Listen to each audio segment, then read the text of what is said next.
My sister sacrificed my happiness for her own, and I returned the favor in the worst way.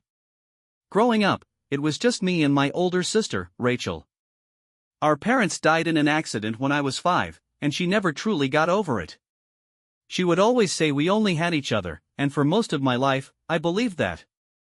Rachel took custody of me when she was barely an adult herself, and she made sure I knew how much she had sacrificed for me. She would remind me constantly that she never dated seriously because she had to focus on raising me. That wasn't entirely true, though. She did date a lot, but every single one of her boyfriends was awful. Some were emotionally abusive, some were just losers who never had jobs, and some were straight-up addicts. The pattern was always the same: they would come first, and I would come second. If I ever complained, she would accuse me of being selfish, of not understanding how hard it was for her. When I was 16, I got a full scholarship to a great out-of-state university. It was the opportunity of a lifetime, and I was so excited. But when I told Rachel, she acted like I had told her I was moving to another country and never coming back. She sobbed and told me she couldn't handle being alone. She asked how I could abandon her after everything she had done for me. The guilt ate me alive, and I turned the scholarship down, opting for a local college instead. At 21, I met someone named Mia. She was kind, smart, and supportive, and I thought we had a real future together. But Rachel hated her. She would always make little comments about how Mia was trying to take me away or change me. Then Rachel got sick, at least that's what she told me. She acted like she was on the verge of death, so I pulled back from my relationship. I was too busy taking care of Rachel. When Mia tried to talk to me about how unhealthy my relationship with Rachel was, my sister convinced me that Mia was being manipulative. I broke up with Mia the day after Rachel was miraculously feeling better. That was the moment I started to realize something wasn't right, but by then, I had already lost Mia. This became a pattern. Every time I got close to someone, Rachel would have a crisis. If I talked about moving out, she suddenly had an issue with her heart. If I was happy in a relationship, she would find a way to convince me that the person was bad for me. If I even hinted at trying to be more independent, she would guilt-trip me into staying. Meanwhile, she refused to work a stable job. I had to help with the bills while still in college. She would spend recklessly, sometimes on expensive skincare, sometimes on things like home decor she didn't need. If I questioned it, she would get defensive and remind me that I owed her for everything she had done for me. At 26, I finally landed a great job in another city. It was everything I had worked for. I told Rachel I was moving, and she acted like I had betrayed her. She cried, called me selfish, and told me she just needed one more year to get on her feet financially. I wanted to say no. I knew this was another manipulation, but the guilt was crushing, and I found myself hesitating, convincing myself it was just one more year. That's how she always got me. Then, 2 years later, I met Ava. She was different. She didn't put up with Rachel's nonsense. She saw the manipulation for what it was. For the first time, I had someone in my life who was pushing me to break free. When I told Rachel I was moving in with Ava, she lost it. She said Ava was controlling me and that I was abandoning her. But the worst part was that I found out through a cousin that Rachel had actually called Ava behind my back. She told her I had a history of cheating and anger issues, complete lies. Ava was heartbroken and almost left me over it. That was it, that was my breaking point. I confronted Rachel, and she didn't even deny it. She just said she was trying to save me from making a mistake. I made a decision right then and there. I was done. I didn't tell her, I planned everything behind her back. I found an apartment, transferred my job, and made sure my finances were completely separate. Then, when she was out one day, I left. I wrote a letter explaining why I was cutting contact, turned off my phone, and walked out. When she found out, the messages started pouring in, then the calls, then the threats. She was furious. She told me I would regret this, that I was ungrateful, that I would be back. I didn't respond. I accepted it, but then my phone vibrated with a work email. I opened it and felt my stomach drop. HR wanted to meet with me. They had received concerning messages from a family member about my mental stability. I didn't need to ask, I knew exactly who sent them.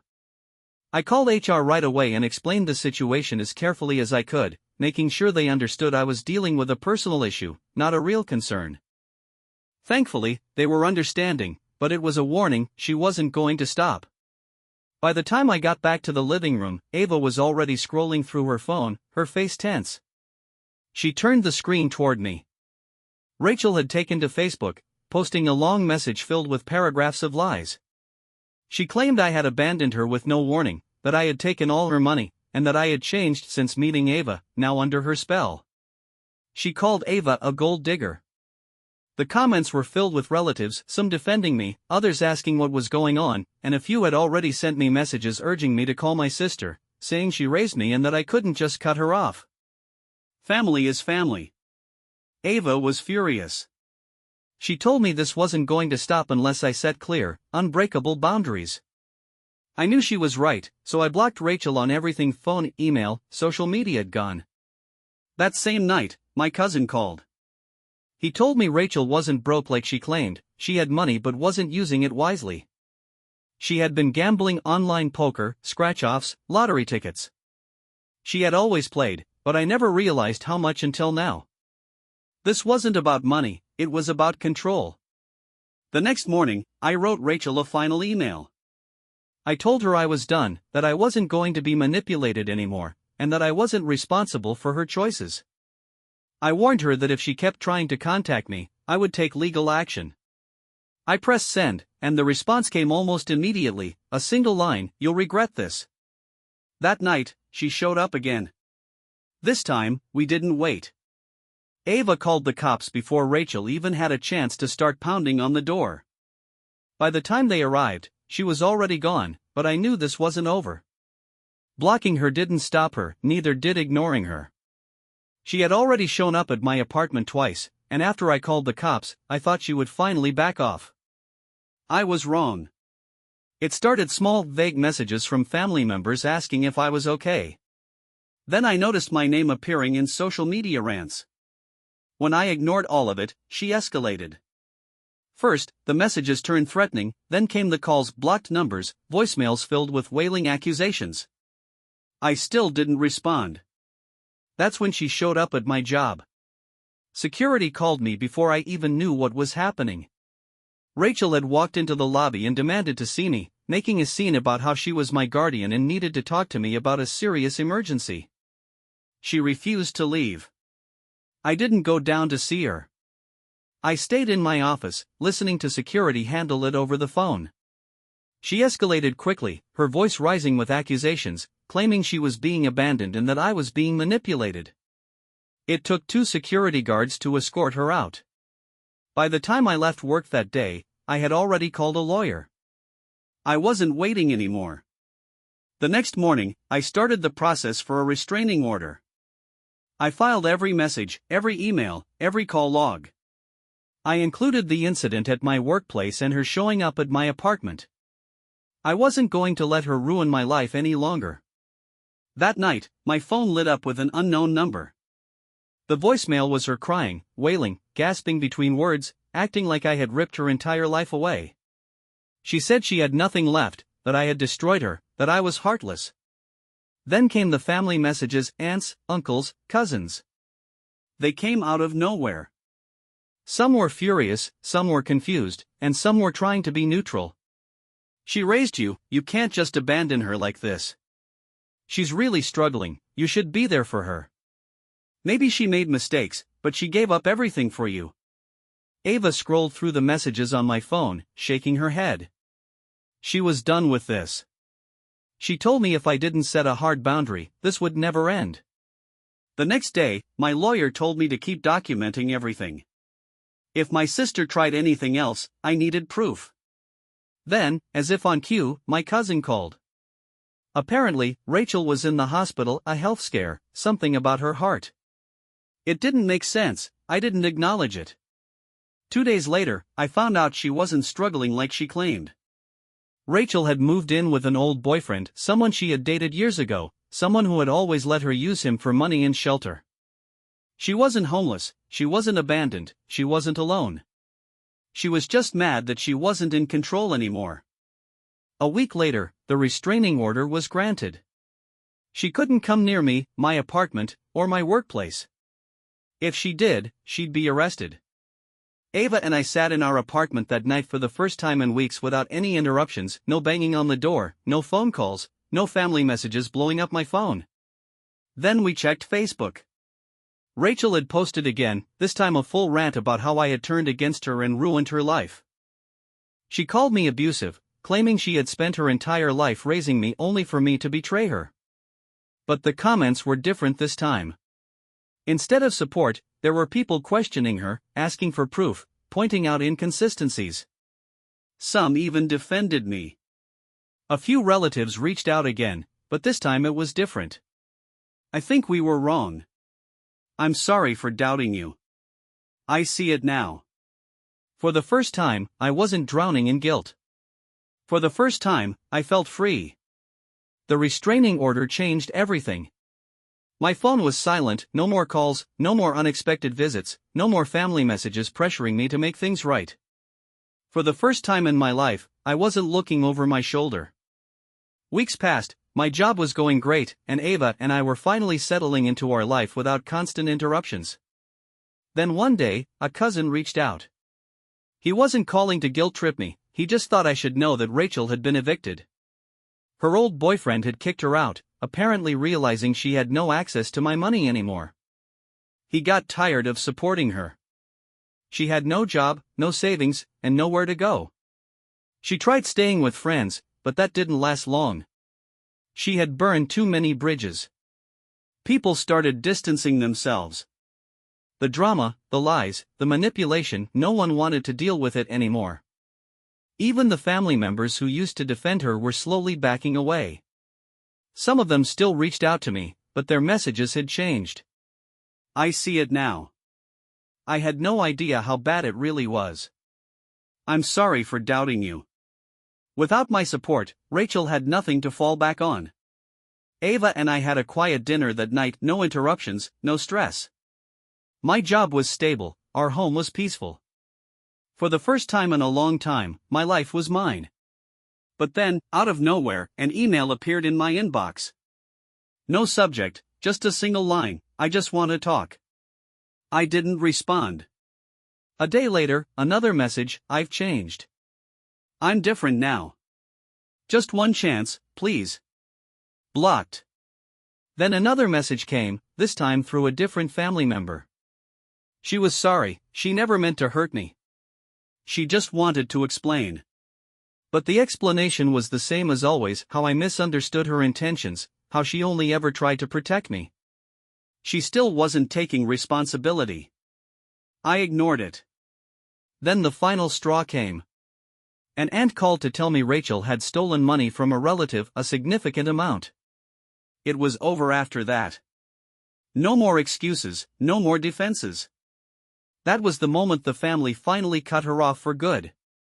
No one offered to take her in, no one sent her money, no one tried to defend her anymore.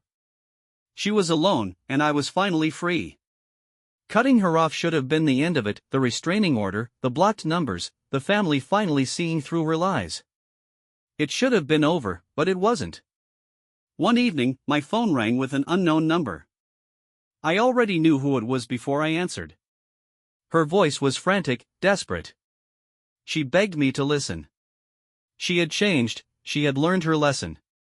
She realized how much she had hurt me. Then came the guilt. She sacrificed everything for me, she gave up her life, her happiness, her dreams. She raised me when our parents died. She did everything for me, and this was how I repaid her. I let her talk. I let her spill every excuse, every manipulation tactic she had ever used.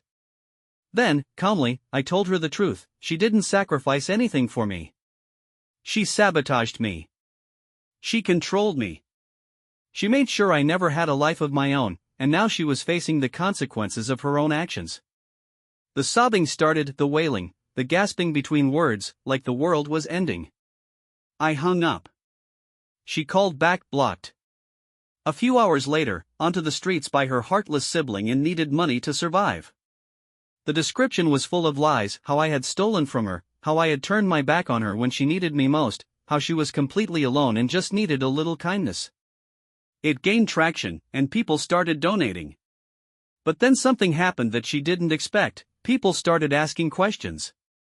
One of my cousins, one of the few who was still on my side, called her out publicly. If she was homeless, why was she still posting from her iPhone? If she had nothing, why did she still have access to online shopping accounts? Where was the proof that I had ever taken anything from her? More people joined in. Someone shared screenshots of her old Facebook posts where she bragged about living with her boyfriend. Someone else found her gambling transactions. At first, the donations trickled in from people who didn't know the full story and sympathized with her. But then someone dug deeper. Screenshots of her past gambling transactions surfaced, and others pointed out inconsistencies in her claims. Slowly, the tide turned. Donations stopped, and comments turned hostile. Within a week, she deleted the campaign in shame. After that, she went quiet. No more calls, no more messages, no more dramatic Facebook posts. Meanwhile, my life moved forward. I got a promotion at work, and Ava and I moved in together. Therapy was helping. I didn't second-guess myself anymore. I didn't wake up every morning waiting for the next disaster. Then, a few weeks later, a final update came from a family member. Rachel had burned every bridge, no friends left, no family willing to take her in.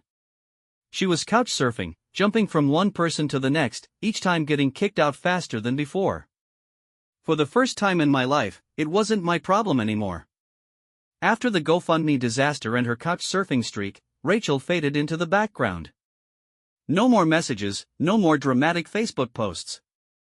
For a while, it seemed like she had finally given up. Then, out of nowhere, an old friend reached out.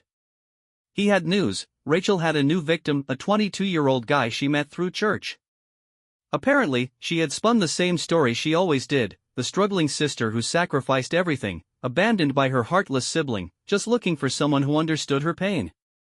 She told him she had so much wisdom to share, that she had been through everything and could help guide him through life. He bought it. He let her move in, and just like that, the cycle started all over again. A few weeks later, the guy reached out to me. He had found me online. He was polite but cautious. He had started noticing red flags. At first, everything was fine. Rachel had made herself seem kind and caring, like she just wanted to help. But then the mood swings started. One day, she was his mentor, full of advice and encouragement. The next, she was crying about how the world had abandoned her. She had already borrowed money from him and started talking about how she had nowhere else to go. When he mentioned he was thinking of moving in with his girlfriend soon, she shut it down. Suddenly, she didn't trust the girlfriend. She started implying that maybe the girlfriend was controlling him. That's when he got suspicious. So he looked me up. I told him everything. I laid it all out, how she had controlled my life, sabotaged my relationships, lied, manipulated, played the victim, and refused to take responsibility for anything. I told him if he didn't cut ties now, he would never be free of her. At first, he hesitated. She had made sure to paint me as the villain. She told him I was a liar, that I had abandoned my family for money, that I was just bitter. But then he started paying attention, the guilt trips, the sudden illnesses, the constant negativity toward his girlfriend. It was all too familiar. A few days later, he kicked her out. She lost it, screaming and crying, accusing him of being just like me. He didn't cave. She was homeless again, and this time, no one would take her in. Desperate, she started reaching out to people from my past, old friends, exes, anyone who might still feel bad enough to give her a place to stay. It didn't work. Then the final blow came. A cousin texted me. Rachel had been arrested for shoplifting, something small, but enough to land her in trouble. It made sense in a way. She had burned through everything, her money, her enablers, her fabricated stories. She had always lived on borrowed time, financially and socially, and now she had run out of both. That was it. That was when the last of our family finally gave up on her. No more enabling, no more excuses, no one defending her anymore. I watched as she dug through her bag, and then she looked up. For a split second, our eyes met. she froze, and so did I. I expected her to react, to storm over and demand attention, to make a scene, but she didn't. Instead, she looked away, turned her back, and kept walking. I watched as she shuffled toward the convenience store, staring at the ground, her shoulders slumped. At that moment, Ava walked out and noticed my expression. She followed my gaze and asked if I wanted to talk to her. I shook my head, there was nothing left to say. We got in the car and drove off. I didn't look back. For the first time in my life, I felt no guilt, no anger, no sadness, no second-guessing, just clarity. She knew, she finally understood that I was done. At my next therapy session, I talked about the encounter. My therapist asked if I had wanted closure, and I realized I already had it. Later that night, I drafted a letter. I wrote everything I had ever wanted to say, every hurt, every betrayal, every moment she had tried to control me. I never sent it. Instead, I donated to a domestic abuse shelter in her name, not for her, not as some kind of message, but for me. It was to break the cycle, to make sure I never became like her. Over time, the family stopped asking about her. She was no longer my problem. Ava and I started talking about the future: marriage, a family, a life completely free from the past. Then, months later, I received one final message from Rachel, just 2 words: "I'm sorry." I never responded. I blocked the number, and that was it. No more guilt, no more chains. For the first time ever, my life was truly mine. A year passed, 12 months without chaos, without guilt, without her shadow looming over my life. Everything had changed. Ava and I had grown stronger than ever.